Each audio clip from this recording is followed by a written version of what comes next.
প্রকৃতির উজাড় করা সম্পদকে রবীন্দ্রনাথ ঠাকুর তাঁর চেতনাবোধ সৌন্দর্যবোধ দিয়ে তাঁর প্রতিটি সৃষ্টিতে যত্নের সঙ্গে আগলে রেখেছেন। কালের নিয়মে এক একটি ঋতু তার সকল মহিমা নিয়ে আছড়ে পড়ে প্রকৃতির কোলে নিজেকে নিঃশেষ করে দেওয়ার জন্য, আর প্রতিটি ঋতুর বিসর্জনের মধ্য দিয়ে জন্ম নেয় তার পরবর্তী ঋতুটি। এই ঋতুচক্রের লীলাটি রবি ঠাকুর তাঁর শব্দের মায়াজাল দিয়ে ধরে রেখেছেন তাঁর গানে, কবিতায়, প্রবন্ধে।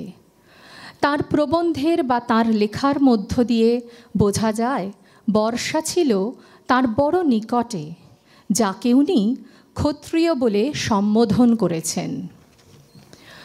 আর এই ক্ষত্রিয়ের প্রকৃতির আঙিনায় আবির্ভাবকে ঘিরে ভারী সুন্দর একটি বন্দনা রচনা করেছেন। নম নম নম করুণা ঘন নম হে। এই গানটি রবীন্দ্রনাথ ঠাকুর ঋতুরঙ্গ নামে যে অনুষ্ঠানটি করেছিলেন 1334 সালে, তার অন্তর্গত ছিল বর্ষার প্রবেশ এই শিরোনামে।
Namo He, Namo He, Namo He.